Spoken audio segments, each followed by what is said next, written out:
I will directly go on to the next talk. So this is about 3D printing.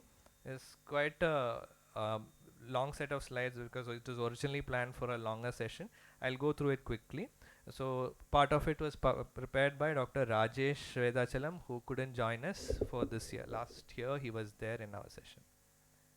Last to last year before Corona. Right. So what is 3D printing? 3D printing, when we say printing, people often get confused. It is not printing on paper. 3D printing means you manufacture devices.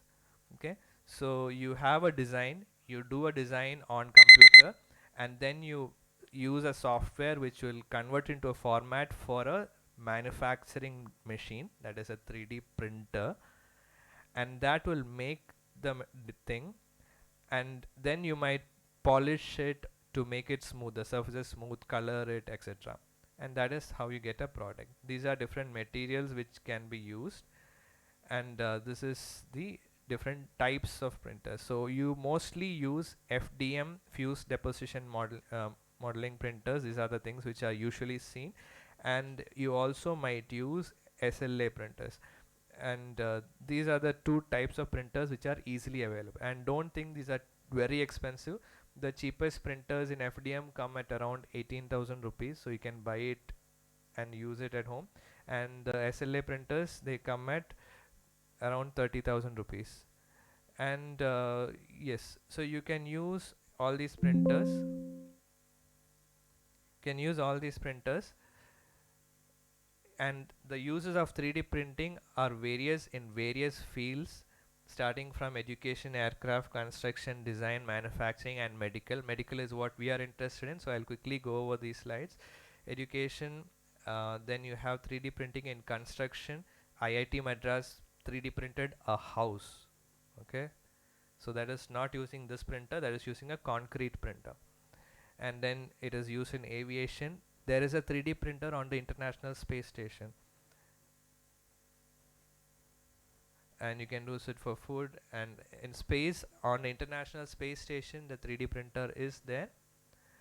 And in healthcare, there are various ways it can be used, including in ophthalmology. So let's go to ophthalmology now.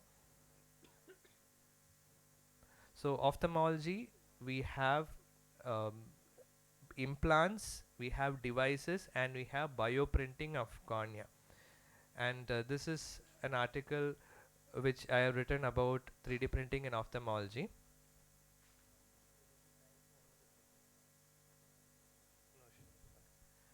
So 3D printing in ophthalmology, there are several things which can be done.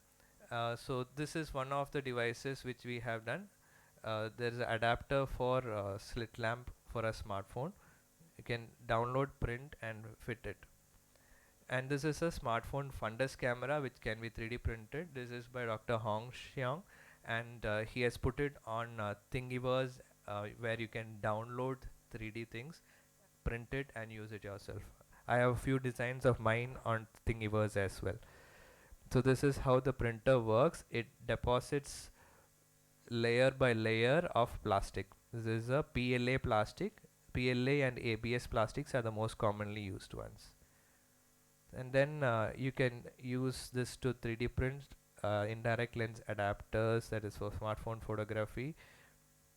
You can use it for a 3D printed slit lamp micro, that is an attachment to a smartphone. That was actually by Dr. Hong Xiang again. Peak Retina is a smartphone imaging device which was initially made with 3D printing. You can use it for 3D wet lab devices. That's also Dr. Rajesh has done some work on that. This is Dr. Rajesh's work on 3D printed eyeball for wet lab practice, and this is with an acrylic mold cornea. 3D printing the cornea is possible, but it is not very clear with that. So then you can use it for orbit, you can use it for dissection surgical training, and you can also use for planning therapies, and you can also use for implants. Then some people have also done 3D printing of the optical coherence tomography scans to show the patient that this is what it looks like. So when you say 3D printing, people often get confused. Can you print your fundus? That is not what it's used for, but you can use it for that as well. and you can use it for designing instruments. So surgical instruments, if you have an idea, you can draw it in CAD, print it, test it, change the model to suit the correct thing. It doesn't work in the first attempt, so you can keep changing the model, and finally once you have a thing which works, you can manufacture it in metal or whatever material you want. And this is a um, trocar cannula system which was first made by 3D printing for testing. This is Canabrava's pupil expansion ring, which he also had 3D printed initially. He 3D printed first a big one, and then he 3D printed in PMMA also. I asked him. And this is 3D printed orbital models. And this is for implants. This is for teaching tools. And you can use it for prosthetic eyes. You can scan and 3D print. And in fact, Alcon has got a patent for 3D printing IOLs, and Lux Excel has got for 3D printing spectacle lenses. So maybe in the future we can expect 3D printed custom wavefront optimized IOLs. And you can 3D print spectacles. You can. This is a puzzle from LVPI, 3D printed puzzle for blind children with braille lettering on the parts. And this is a 3D printed lens, still in progress, that one, but patented. And of course you can do bioprinting. Bioprinting is 3D printing organic substances. So this is a bioprinted cornea, not only in Newcastle and Korea, also we have 3D printed cornea being done in India.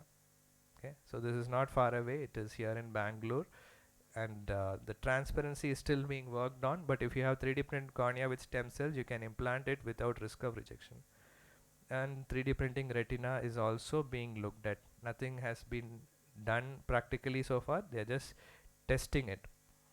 And this is a 3D printed adapter for putting eye drops. This is again from Arvind Eye Hospital. This is a 3D printed dry lab. This is from Dr. Rajesh for practicing slit lamp and laser. And this is microscope simulators to show patients before topical eye surgeries what the illumination looks like. This is a glass dropper. This is another eye bottle helper. It just puts the eye bottle in position so that the patient can put the drops easily. Dr. Pavan Kumar. Thank you.